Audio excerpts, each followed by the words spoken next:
Okay, now, so we move on to inferential statistics. So here's the thing, so we have something about the nature that, or whatever physical phenomenon that occurs and we would like to investigate. Okay, these things come from, well, they're all governed by some probabilities theories and probability distributions.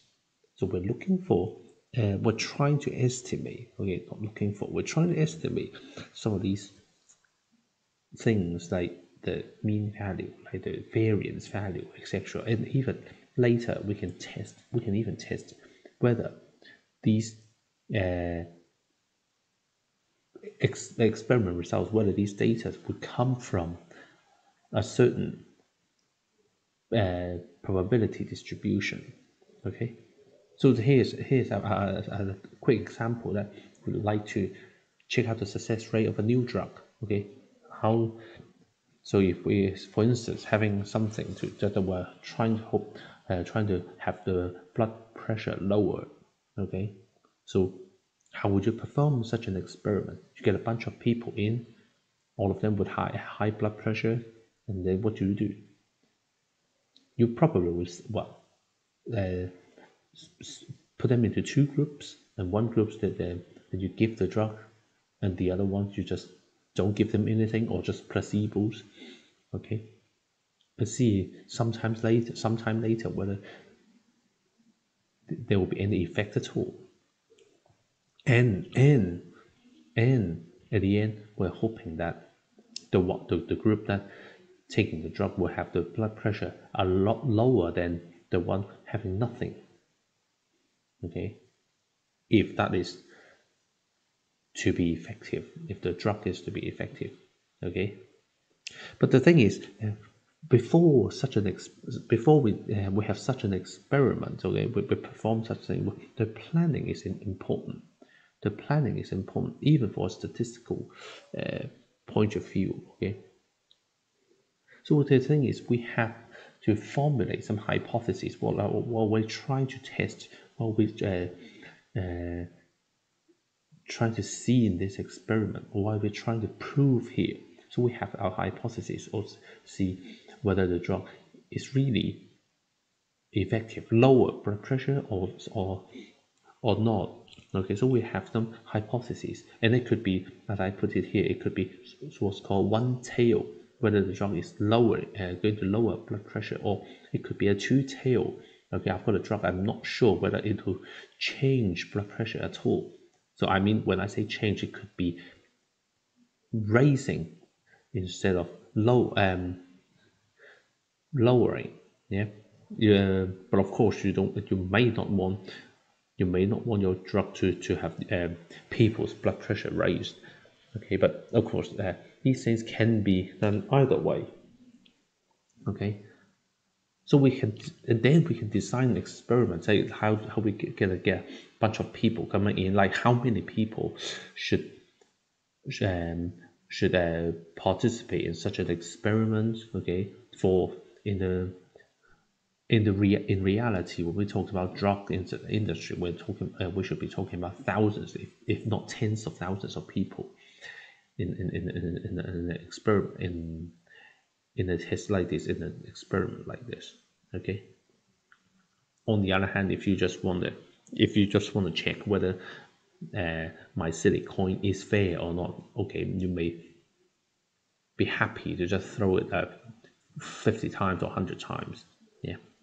Okay. So then we can then we have designed an experiment of how to do how to get our data. Okay, say in this case the blood pressure, or how much of a decrease that you have.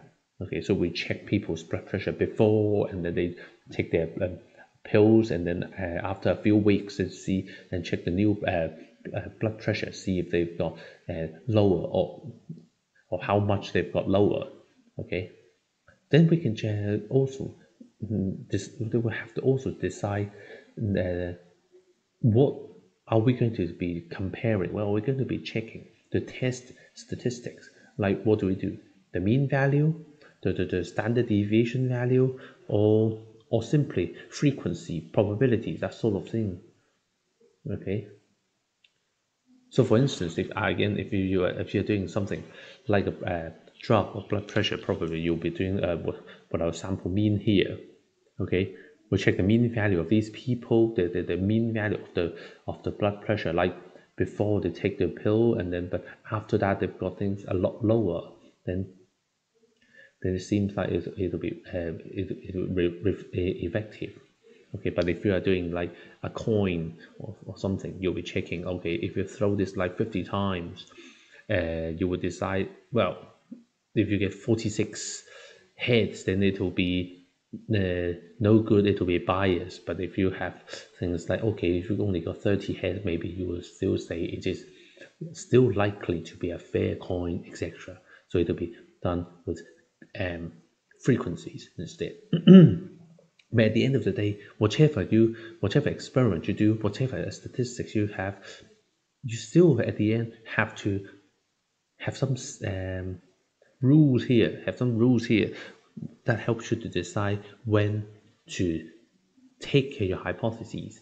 You've got two. You should be having two hypotheses. Okay, you should be having two hypotheses, as we shall see. Okay, one that you are testing whether that is true, and the other one is what if it is not true. Okay, what if it is not true? What if the evidence shows that the hypothesis you have may not be true? Then you have to have an alternative. Okay, so you'll be having two hypotheses here, and then at the end you have to decide which ones to take, or actually, to be accurate, we say which one to be rejected. As it turns out, there's nothing we can do to prove a hypothesis is correct.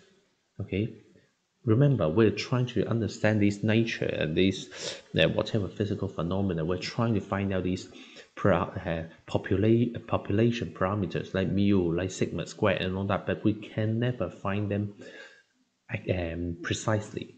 Okay, there's no way we can find them precisely.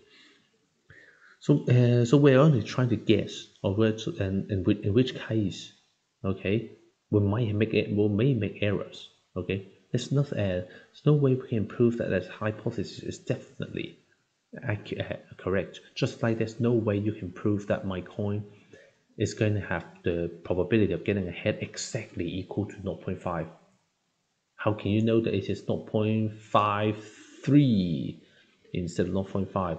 Your experiment results most likely wouldn't show, okay, unless you throw this coin too many times. Then you may spot a little difference, but there's no way to prove that it's actually. But we can only gather information, use our data to have evidence to disprove it. Okay, to try to prove it wrong is somehow easier.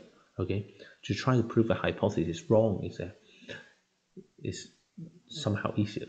So for ordinary people like us, for people who don't do statistics, this may sound a little strange. Okay, you have two hypotheses. Okay, you want to you can't prove one of them being correct, but you can prove the other one to be wrong. It seems like they're the same thing, but actually they're not exactly the same thing. Okay, at the end of the day, we have two hypotheses. One we call the null hypothesis.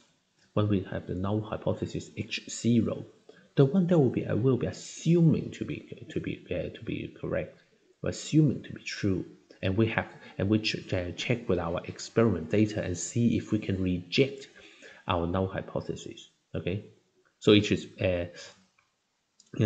as we shall see, is preferable. Okay, it's easier to start with a hypothesis but like to reject. Okay, at the end we're trying to have our experiment result, whatever statistics, to show that X0 may not be true. Okay, this is the null hypothesis. In this case, if you have your blood pressure drug, then it will be like the drug doesn't change blood pressure. Okay, it makes no difference whatsoever. Okay, so if we were to reject it, then it's going to be, that means it will be effective. Okay, that is, yes, if you don't get to keep your null hypothesis, if you are rejecting your null hypothesis, then what do you have then? So you must have an alternative hypothesis. Okay, you must have an alternative hypothesis, another one that comes added together with your H0. So in this case, H1, what we call the alternative hypothesis, that in case you reject your null hypothesis, you're proving it wrong or something, or then we have our alternative hypothesis. Okay, instead, in which case that is the drug really works and truly lowers blood pressure. Okay, and the thing is, as I have put here on the bottom, for the conclusion, you can only at the end you can only reject or not to reject H0. Okay, reject or not to reject H0. Thing is, if you're rejecting H0, that is, if you have your data, you have the evidence showing that it is likely that H0 is wrong. Likely, okay. So we can only believe that this thing is the case or not. Okay, we're not saying that H0 is definitely a wrong thing, or this is or worse, to say H0 is definitely true. Okay, we can only reject or not to reject H0. The evidence is not in. There isn't enough evidence to show that H0 should be wrong. Okay, and so we decide to hold on to our H0 for the moment, not to reject H0. Okay, we're not saying that we'll not be saying anything like I'll be accepting H0 or accepting H1. Okay, there's no way we can say actually to having I've got here. There's no way we can say that this not for us to say that which one should be correct. Okay, we're believing it to be false, meaning that okay, it's likely that the other one is true, likely or unlikely. At the end of the day, because we're always going to make errors, okay? Because we're always going to make errors. Okay, so it is can't say anything for definite. So we have these four outcomes, just like what we have for our medical tests, that sort of conditional probabilities, that sort of thing. Whether you have your medical test positive or negative, okay, it may, but it's a completely different thing whether you are actually having the disease or not. Whether H0 is actually true or false has nothing to do whether you have a conclusion of rejecting H0 or not to reject H0. So we have four of these outcomes, just like the other ones. We're hoping to see that if H0 is true, which we can never tell, then we'll have our conclusion like not to reject H0, so that we have a correct decision, correct conclusion here. Similarly, if H0 should be false, again, which we'll never know, we'll be rejecting H0. Okay, but we can't help having errors like those false positive and false negative.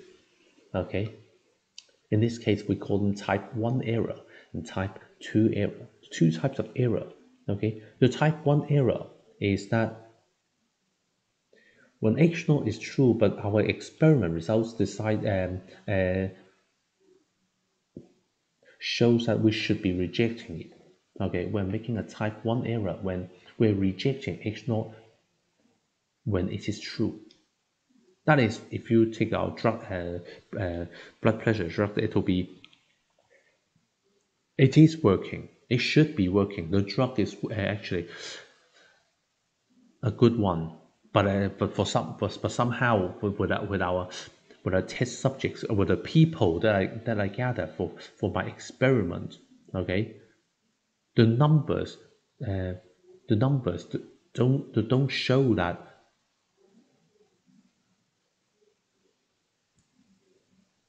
I'm sorry. It's with my with my drug example, it'll be when X naught is true. That is when the drug is not effective. The drug has no effect at all. Okay, sorry about that. That's when your drug has no effect at all. But somehow the people that I gather, okay, they took these drugs, maybe this, and they have some other ways to lower their blood pressure. I don't know.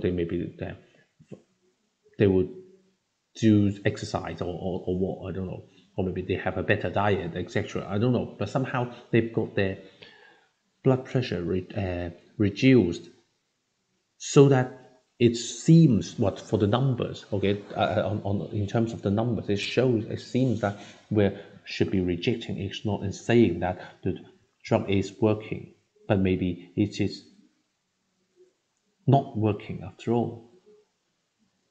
Okay, sorry about that. That's what we call type 1 error. Oh, okay. For simpler example, it will be my coin. I'm not sure whether my coin is fair. Okay, I'm hoping that my coin, well, H0 is that my coin is fair, is a fair one. But it is still possible. It is still possible that when I throw my coin like 50 times, I get 50 hits. I know it is unlikely, but it is possible to happen. Yeah. So that in which case, if I throw my coin 50 times, if you throw a coin 50 times and you get 50 hits, you wouldn't say that you probably wouldn't say that it is fair. Yeah, would you? So you would come to a conclusion to reject your H naught, saying your coin is not fair, but maybe it is fair after all. But it's just somehow you've got very bad luck on that day, or maybe a very good luck. I don't know. If you throw your coin 50 times and you get 50 hits, maybe it's a sign of good luck, or what? I don't know. So you just have a terrible day, having something unlikely to happen occur. Okay, so in that case, we're going to have some type 1 error. On the other hand, for the type 2 error, it's actually the opposite. That is, if you can't reject H0, if you can't reject H0 in your experiment, but H0 when H0 is actually false.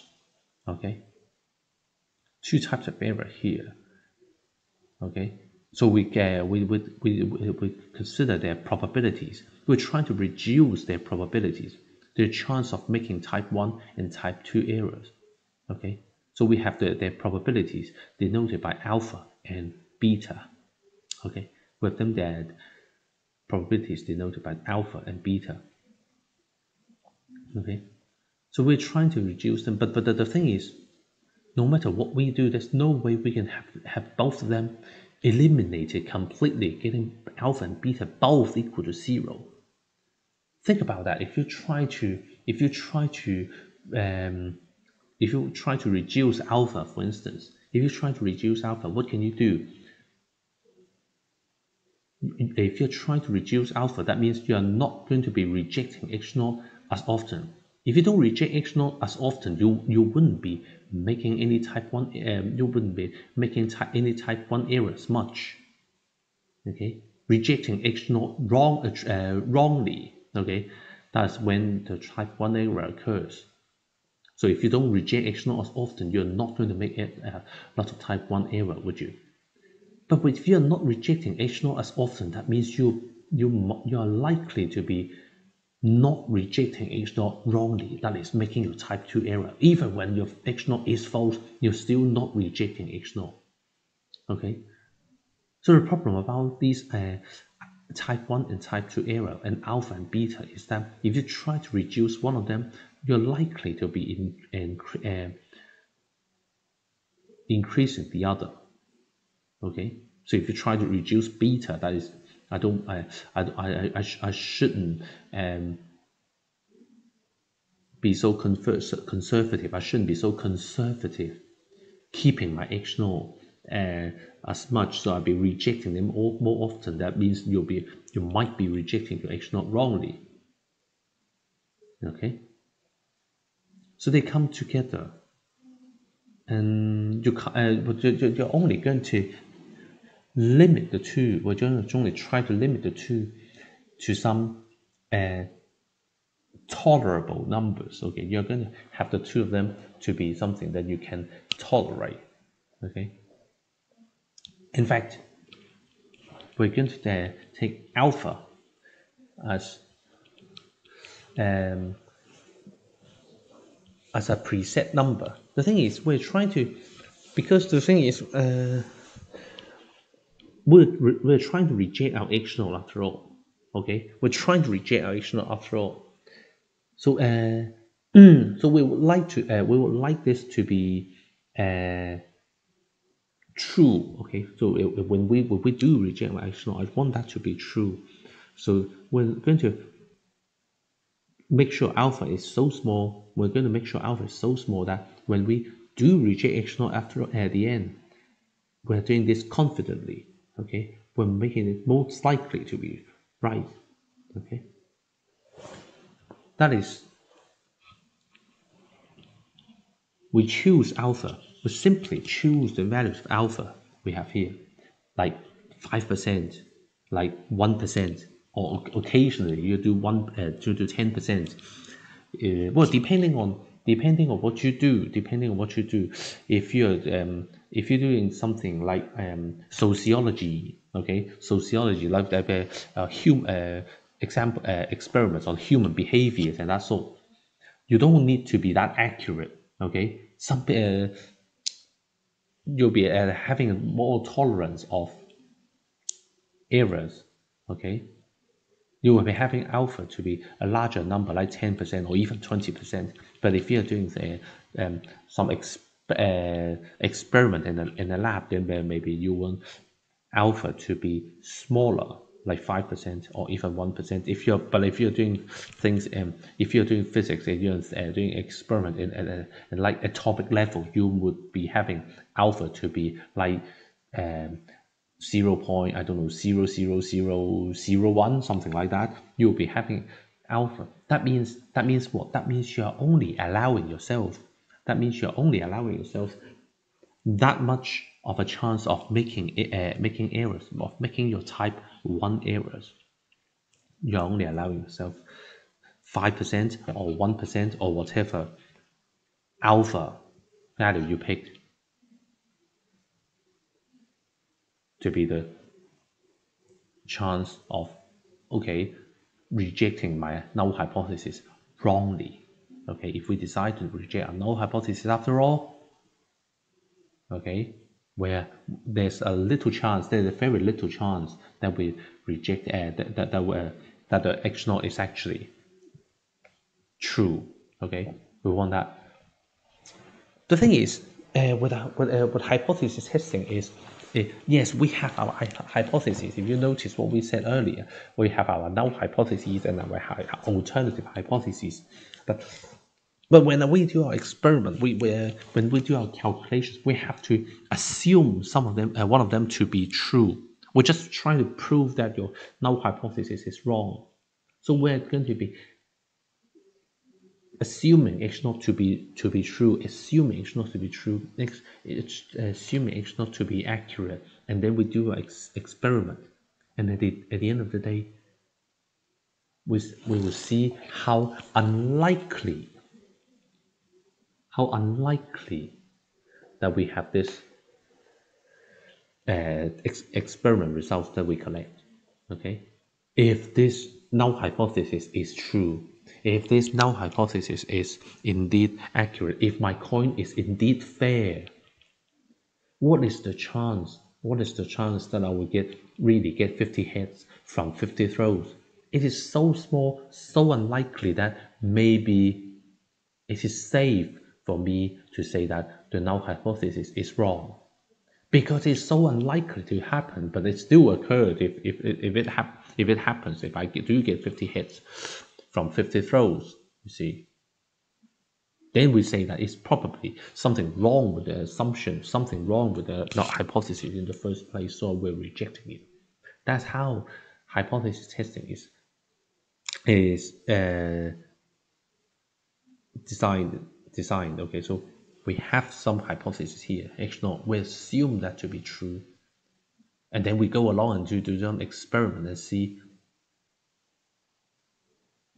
how unlikely things will happen. Okay, if this event, if this experiment that results that we got is such an unlikely event, that is with a probability of even smaller than 5%, even smaller than 1%, then it is so unlikely to happen that it is still, yeah, it is that we're probably safe to reject a null hypothesis. We are only having like 5% or 1% or whatever percent of chance of doing this wrongly. Okay. There's one thing we have. So we are we're using alpha. Okay, we're using alpha as a preset value so that we can have our decision rules decided. The thing is, again, if I throw my coin 50 times, and I would like to check whether it is fair or not, how many heads do you get? And you would say it is not fair. 30, 35, 42, or 48.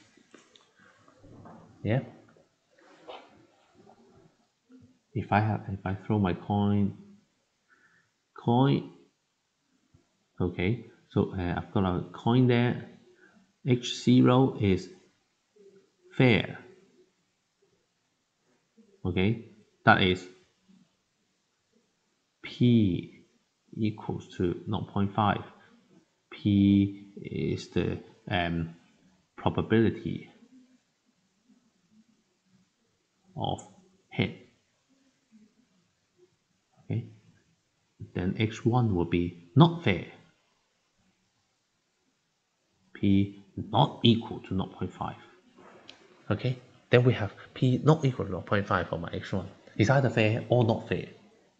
Okay, so we have. But if you throw your thing like 50, if you throw your thing like 50 times or 20 times, okay, if we're throwing this like 50 times, okay, what will be our critical region?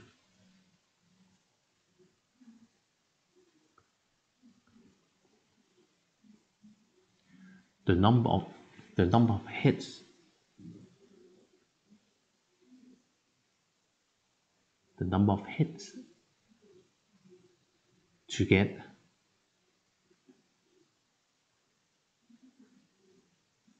for rejecting H0. Okay.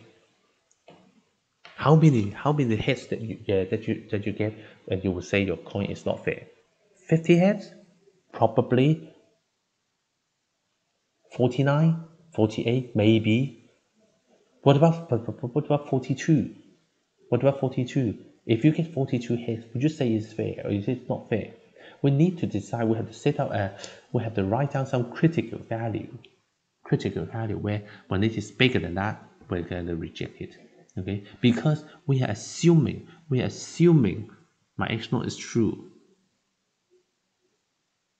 Assume to be true.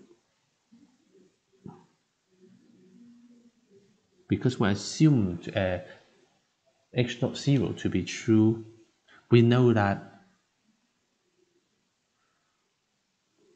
it is so unlikely for a fair coin. It is so unlikely for a fair coin to give you 50 hits. That means what? That means you need to have your 0.5 to the power of 50. What's that equal to? It's going to be tiny. It's going to be tiny, wouldn't it? Okay. For a fair coin to give you 50 hits in 50 throws, it's so unlikely to happen that if it really occurs, we would believe that it is the hypothesis, is to be the assumption that we have is wrong, rather than to say we have a really bad luck day. Okay, that we have something so unlikely to happen. Yeah. That's the idea of your hypothesis test. So we have to decide where exactly. Okay, so we should be having P like X, the number of heads, X bigger than or equal to a certain number. I don't know what that is. Okay, to be your alpha, but in this case, alpha over 2. What does that mean? Why alpha over 2? The thing is, you see, this is what we call two-tailed. This is what we call two-tailed test. If you want to check whether your coin is fair, whether the probability of getting a head is 0.5, okay? Getting too many heads is no good. Getting too few heads is also no good. Okay, too many heads or too few of the heads, still no good. If you get 50 heads, you will say it is not fair. But if you get no heads at all, that means you are getting 50 tails instead. It's still no good. It's still suggesting that the coin is not fair. Okay, so we're only allowing ourselves 5% of chance. If we're only allowing ourselves alpha equals to 5%, if we're only allowing ourselves 5% of chance of making errors, to doing this wrongly, okay, we have to split this. We have to split this into two halves, so that we get 2.5% one way and 2.5% the other.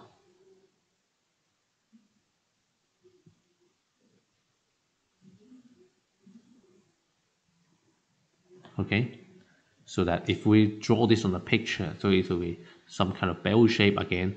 So we're only allowing ourselves 5% of chance of making things wrong, so it will be 2.5% one way and 2.5% the other. Okay. Okay. So we can decide our critical values or critical region, so that when x is bigger than this number, and you get the number of heads bigger than this number or less than this number, k prime, I've got a prime there, okay, then you're rejecting your null hypothesis. Okay, this is the curve, this is the curve, this is the picture, assuming your null hypothesis to be correct, assuming your coin is fair. But if you have a certain unlikely event to occur, then we say that probably something wrong with my hypothesis there. Okay, does that make sense? Does that make sense? Okay, there's a whole idea about your hypothesis test is this. Okay, so it's important to understand what the idea. Okay, the actual calculation is actually a lot easier. Okay, it's a lot easier, the actual calculations, but it's important to understand the idea. So we're assuming our null hypothesis is correct, assuming that to be true. Okay, that means, but it to mean that we're going to have an equal sign. Okay, for those of you who wonder, because later when we have these questions done, or in reality when you do your own experiments, you have to write down your own hypotheses.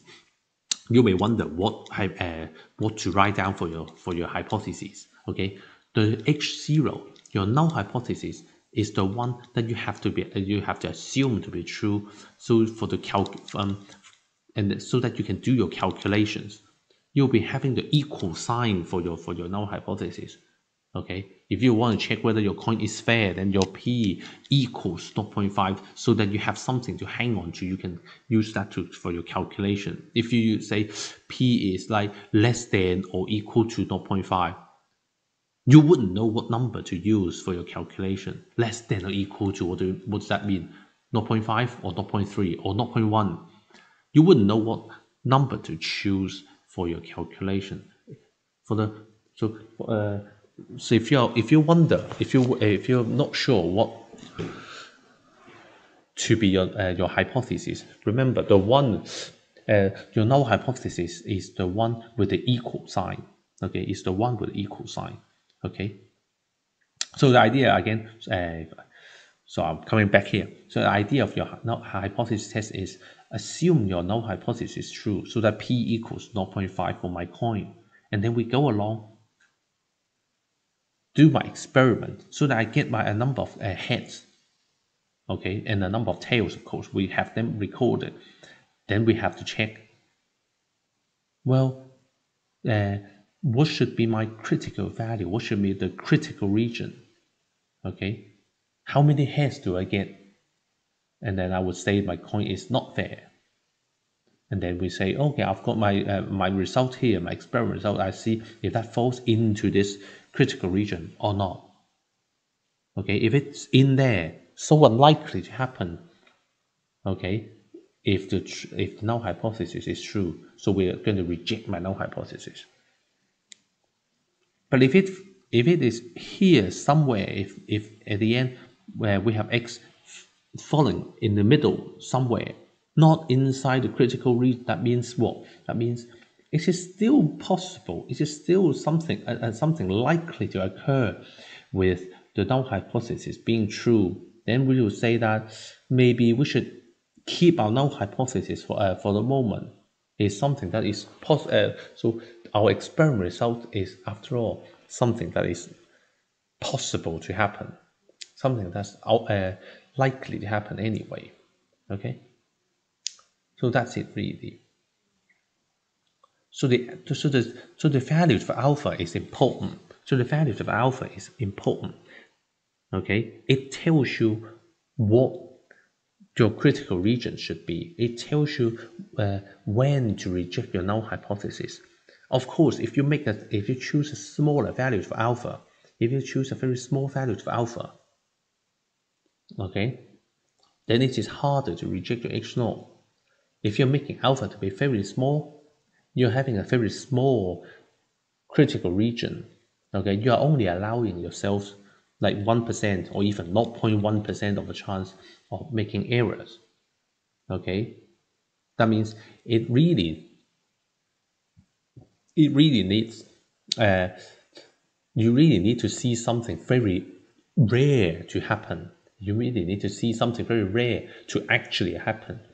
Then you say, okay, it's so unlikely, and then I'm confident to reject my null hypothesis. Okay, so if you want something really accurate, then you should have your alpha set to be a small number. But if you're again doing some sociology experiment like human behavior, then you probably should be happy with 10%. Okay. But no matter what value of alpha you choose, remember, after you choose your alpha, you should stick to it. Okay, these things should be decided before you actually perform your experiment. Okay, should have these things decided before you actually do your experiment. The thing is, as I in my silly example of coins, for instance. Okay, from a silly example of coins. So if you decide to throw your coin like 50 times, and suppose that you decide to say that your coin is not fair. Okay, suppose that you say you say your coin is not fair when you get 43 heads or more. If you get 43 heads or more, then you say it is not fair. Suppose this is what happened. Okay. But it sometimes happens that in your experiment you will end up with 42 heads. Okay, you end up with 42 heads. What would you say then? What would you say? How would you tell people that you see, you don't want to keep your null hypothesis. You're trying to reject your null hypothesis. You see, but if you end up with something so close to the margin, so close to the critical value, but not giving you the right conclusion, okay? But not giving you the right conclusion, okay? Say if you decide to reject your null hypothesis, saying your coin is not fair when you get 43 heads or more, but you end up when you do experiment you get 42. Then what would you do? Well, would you say, well,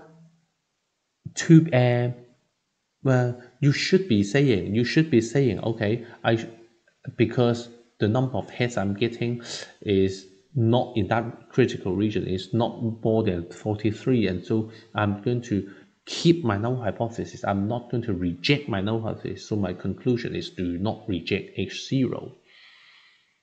But you're not happy with that. You're not happy with that. Okay. Some people, okay, if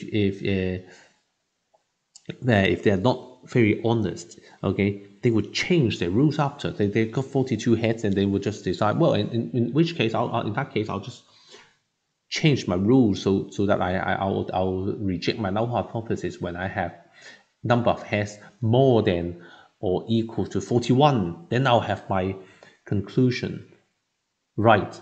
Okay, they change the rules so that their experiment result would fit and give the exact will lead to the conclusion they want. Okay, it doesn't sound right to you, does it? Yeah, it's not quite ethical to you, right? So when that's the thing here. If you have decided your rules, you shouldn't be changing it after. Okay, you shouldn't be changing it after. That's not ethical. Okay, what would you do then? But what should you do then? If you have this particular incident here, throwing your coin 50 times, you reject your null hypothesis when you have x greater than or equal to 43. If you have heads more than or at least 43. And by the way, that would mean that you would also reject null hypothesis when you get the number of heads like fewer than or equal to 7 heads. Okay. Remember, if you get too few of them heads, your coin is still not fair. So these things come either way. So, but if you get 42 heads, okay, what would you say? What would you say in an experiment report? Okay. As an honest researcher, you would have to say that you're not rejecting null hypothesis. Okay, as an honest researcher, that's what you must say. There's nothing you can do about it. What you might do, but what you can do, okay, what you can do, however, is that if this is not exactly the conclusion that you want to make, if this is not the conclusion you want to make, okay, remember we're always likely to make errors. So if you do this experiment, you get 42. Your friend does this experiment and he gets 46. Okay, then then the two of you will come to different conclusions. Okay, does that mean one of you are doing things wrong? Not necessarily. These things come with probabilities, and that's why we have this significance level or type 1 and type 2 error, that sort of thing. We're allowing ourselves a certain value, a certain probabilities, a small value of making errors.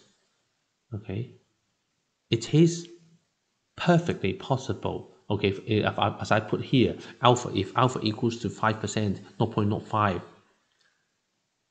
We're having 5% of chance of rejecting our null hypothesis wrongly. That means what? If you're in your class, you've got 20 people or 50 people working on the same experiment, okay?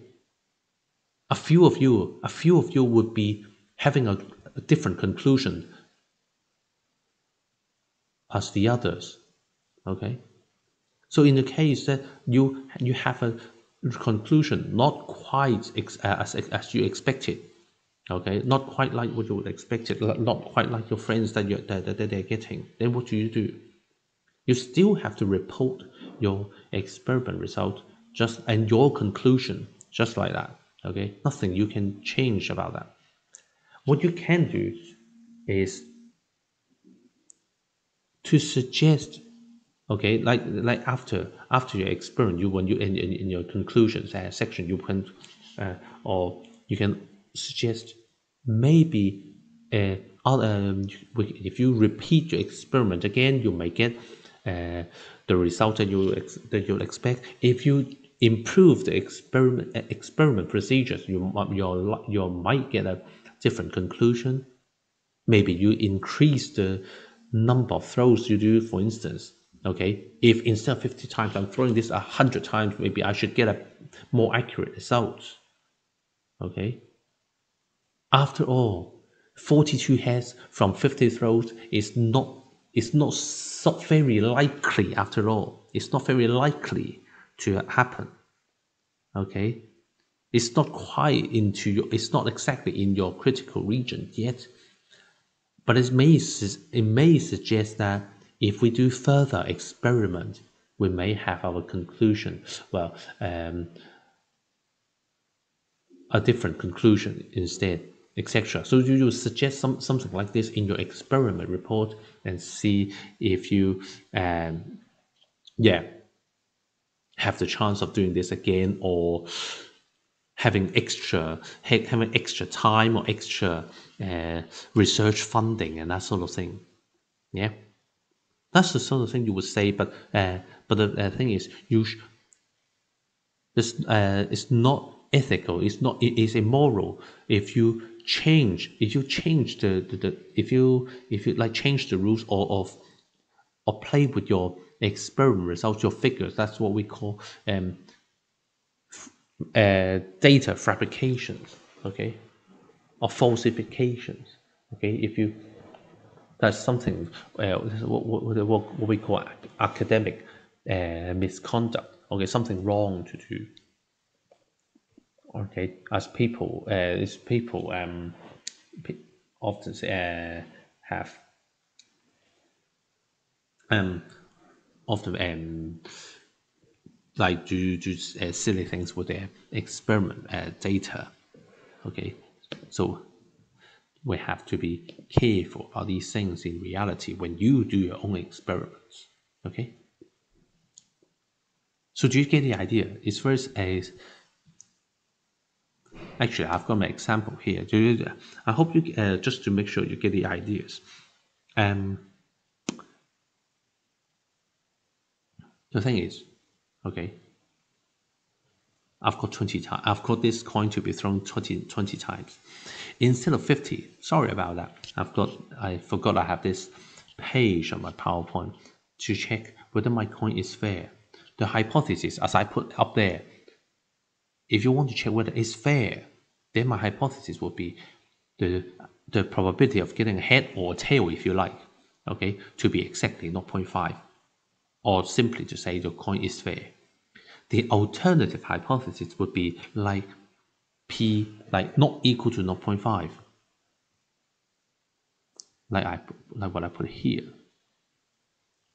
However,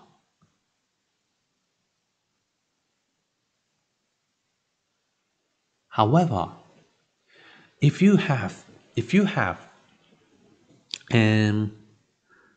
strong beliefs, I don't know why, but if you have strong beliefs that your coin is more likely to give heads than tails, if you have like feelings like you're having your coins getting more, it's more likely to give heads than tails. Okay, you can do your hypothesis test as what we call one tail test. I'm checking my coin whether p equals 0.5 or p greater than 0.5. Okay, it will be one tail test instead. It will be a one tail test instead. Okay, checking your coin whether it's p equals not equal to 0.5 or greater than 0.5. Okay, if you suspect that your coin is more likely to give heads than tails. Okay, And of course, you can argue, well, you can say you can have p less than 0.5 as well for another one tail test. Okay, I don't know why you think that, but you somehow suspect that your coin is more likely to give tails than heads. You're getting fewer heads than tails. Then you'll be doing your one tail test instead. But for the null hypothesis, for calculations, we always have our null hypothesis, the one with the equal sign. Okay, p equal to 0.5, so that we have something, some number to hang on to with our calculation, what can assume to be correct and do our calculations on. As we shall see here, how do we decide our critical region, and how many times do we have to throw my coin? Okay, for instance, I've got my hypothesis for my coin to be fair. I've got p equal or not equal to 0.5. Sorry, my coin, my x0 is p equal to 0.5. That is fair. X1 is p not equal to 0.5. That means it's not fair. If I'm getting too many heads or too few heads, it's still no good. Okay, it's still not fair. But here's the thing. Suppose that I have alpha equals to 0.05 or 5%. Okay, suppose I've got 5% for my alpha. How many times do I have to throw my coin at least? Okay, of course, you know that for these experiments, for any statistical experiments, the more times you repeat your experiment is better. Okay, you want to repeat your experiment, okay, as many times as possible. Okay, as many times as the resources allows you. Okay, you have the time, you have the people, you've got the money, you've got everything. Then of course you want to repeat that as many times as possible. But let's just look at it differently. How many times do you has to be done at least? For suppose that we're doing this with a coin. How many times do we need to throw a coin at least? The thing is, for an experiment to be meaningful, for an experiment to have some meaning, you obviously you want to allow to go to both conclusions. You should allow to have both conclusions. Yeah, it is possible that you end up with either conclusion, not that you always come to the same one. Okay, the thing is, we've done our calculations. It's what we call a binomial. It's our binomial distribution, isn't it? This is what x, the number of heads, having a binomial distribution. If we're throwing this like, I don't know, 3 times. Suppose that we're throwing this 3 times, and we've got p equals 0.5. Okay, remember we're assuming our null hypothesis to be true. If we are assuming my null hypothesis to be accurate, if we're only throwing this 3 times, do you know what we're gonna get? If we're throwing your coin 3 times, throw 3 times, what are we likely to get? Oh, the worst case that we will have is getting 3 heads. The worst possible scenario is when we get 3 heads or 0 heads. Okay, but what is the probability of getting that? If you have 3 heads from 3 throws, if you throw your coin 3 times and you get 3 heads, what would you get? It will be what, 0.5 to the power of 3. It will be 0.5, 0.25, 0.125, 0.125. It is what, 12.5%. Okay, so even for a fair coin, even if your coin is fair, getting 3 heads from 3 throws is still not unlikely. 12.5% is not something unlikely to happen, let alone you have another 12.5% to get 0 heads.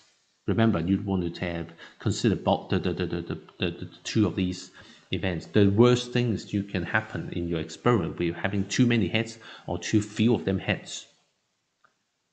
They come together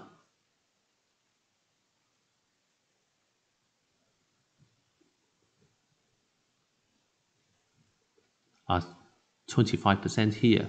Something really you wouldn't say unlikely to occur. That means what? That means you're not rejecting your null hypothesis. That means you're not rejecting your null hypothesis because you're allowing yourself only 5% of chance. Okay, you need something so unlikely to occur. You need something to very unlikely to occur before you can say that you're rejecting null hypothesis. Something with a probability lower than 5%. You need to have something lower than 5% here. So that if you're throwing your coin 3 times, you're always going to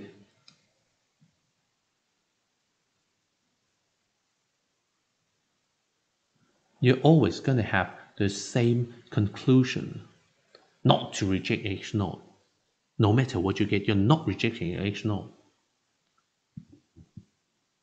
So you only have one, you can only make one conclusion. Then what is the point of doing this experiment, you see? So throwing this coin 3 times is no good. But what about throwing this like 4 times? Will things be better? Again, the worst case is to have all of them being heads. Yeah? But the probability is still not too small, not small enough, not small enough. 6%, 6%. Okay, so still not too small, not small enough that you can reject your H0. That means you're never going to have your conclusion like rejecting H0. So no good. 5. The worst case is when you get 5 heads. You do get 3.125% here. Okay, the chance of getting 5 heads from 5 throws is it's merely 3% here. But remember again,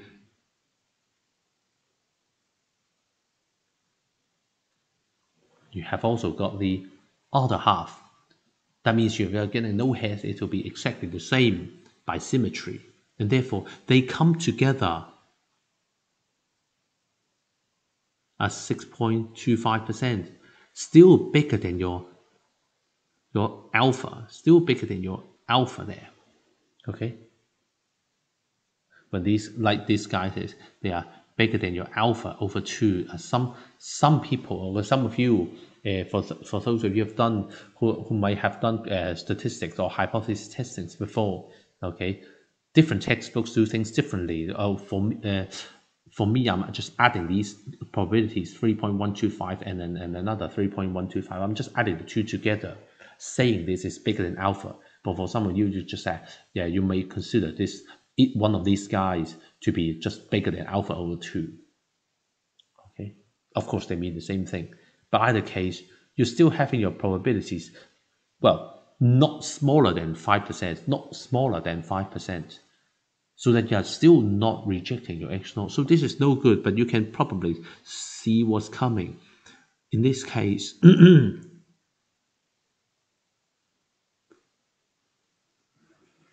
you throw your coin 6 times, they add together.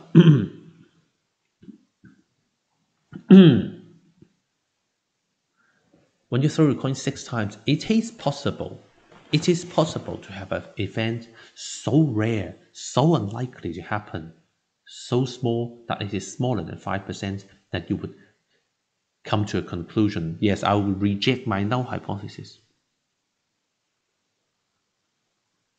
Okay, then you can have your conclusions to either way, you see. So that means what? That means for this experiment to have any meaning at all, at least you have to throw your coin 6 times. But of course, in reality, if you're really checking your coin is fair or not, you'll be throwing this a lot more often, a lot more times. 50, 100 maybe, but let's just assume that we do this 20 times. Let's just assume that we do this 20 times, okay? Then we use this alpha here we're using this alpha here to set up our decision rules. How many heads do we get when we say we're rejecting a null hypothesis? Okay, suppose I'm throwing this 20 times, so that your x would be like binomial distribution. I'm throwing this like 20 times, assuming my null hypothesis to be accurate. So we have got 0.5 probability. We're asking effectively p greater than or equal to some number k to equal to 2.5%. Okay, we're looking for a number k so that this probability is equal to or less than or equal to 2.5%. Okay, what should that be then? You know that px, this is simply p of x equal to 20 plus px equal to 19 plus px equal to 18 plus plus px equal to k. Okay, each of them you can work out the probability easily. So the first one, it will be just 0.5 to the power of 20, which is going to be tiny. The other one is when you have your 20 times 0.5 to the power of 19 heads times the probability of getting your one tail, 0.5 to the power of 1, etc. We've got the other terms. Okay. Of course, you can keep adding these terms until you get a number like 16 or 15. I don't remember which one. That gives you the total of the guys to be less than 2.5%. Or you can just go to Excel. Okay, you can just go to Excel and say that I've got my binomial distribution. I'm going to see if I'm throwing this coin like 20 times, if the probability is 0.5, and I want the cumulative probability distribution here. Okay, now see how many so if I'm throwing this like 16, okay, I don't know if this is too small for you. If I'm having 16 here, the probability is 0.9987. What does that mean? Anyone remembers? What does that mean? If I have if x 16 is what? 0.9987? 9987, that's right. So 99%. What is it? This is the probability of x less than or equal to 16. Okay, this is the probability of x less than or equal to 16. When you do Excel, when you do these things with Excel, remember they give when you hit the cumulative, if you hit the cumulative distribution thing to be true, it's giving you the probability of x less than or equal to this number you put in this case 16. 99%, 99.8%, that's a lot more than what we need. So we consider, what about 15 then? If we do 15 instead of 16, what do we have? 99% again. 99.9941. Okay, it will be 9941. Remember, we're looking for the bit we're looking for a number there that gives us 2.5% here. That means we're looking for a number k that gives us 97.5% here. We're looking for a number k that gives us 97.5 there. Okay? So we just keep looking with our Excel. 14, 97.93. If p like x less than or equal to 14 is 97.93. Okay, 97.93%, but we want something roughly 97.5, or maybe this is just as good. Okay, maybe this is just good. That means the probability of x greater than or equal to 15 equals to 1 minus the probability of x less than or equal to 114, which equals to 0.0207, or just 2.1%. Okay, this is probably good enough for us. Okay, this is probably good enough for us. If you want to go one more, the 13, you can see that is already to 94%. Okay, if you have x less than or equal to 13, you are going to 0.9423. So the p of x greater than or equal to 14 would be 0.0577. Okay, it's already bigger than 5%. It's already bigger than 5%, let alone you have the other half to consider. You have the other one to consider. Okay, so that this would be your critical value. X equal to 15 will be your critical value for one of them. For the other, it's actually easier. Okay, how many hits do you get? Fewer. Okay, if you get 4 of them, if you get 4 or less hits, it will be 0.059. So it will be 0.6%, 0.6%. But if you got just 5 here, it will be just the number that we've just got. Okay, if you have x less than or equal to 5 equals to 0.0207, just like the one we have above, because of course by symmetry they're all the same, so that x equal to 5 is another critical value. Your critical region is therefore x greater than or equal to 15 and x less than or equal to 5.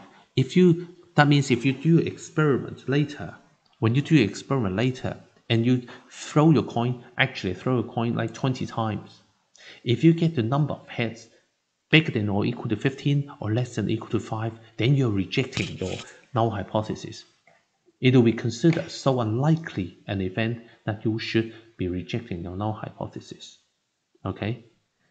Notice that all of these calculations can be done or should be done before you actually throw your coin, you actually perform your experiment. It can all be done before the experiment, the maths and everything, so that you have the rules set up, and finally it comes to the boring bit where you actually throw your coin 20 times and getting 14 hits. Okay, so you get your 14 hits, and therefore it's not in your critical region, therefore you're not rejecting your null hypothesis. You are saying that it is likely that your coin might be fair. Okay, that's what you would be saying. The evidence is not enough to show that your coin is biased, it's not fair, because I'm only getting 14 hits. It's not exactly in my critical region. Okay, that's what you would say. But if you are not happy with this result, what would you do? Do it again. If time allows you, if the if you're allowed to repeat this experiment, maybe you would do it again another 20 throws and see what you get. Maybe you will change number of you change the experiment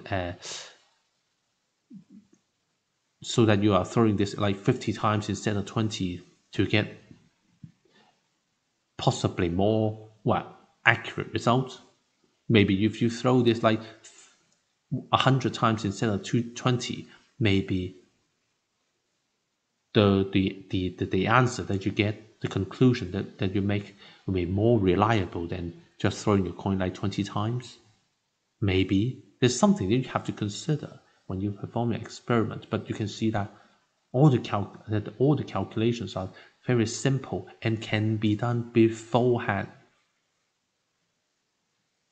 The rest, at the end, you just perform your experiment, whatever that is, and then you have your result, whatever that is, and you just compare to the critical numbers that you have. See if the result falls into the critical region, and that is all you need to do. Statistically, that's all you need to do. When you get your experiment result, work out your whatever statistics. In this case, I've just got the number of hits here, but if you are doing other things like sample mean, etc., you just work out the value of your test statistics and just see whether it falls into the critical region, and that's all you need to do.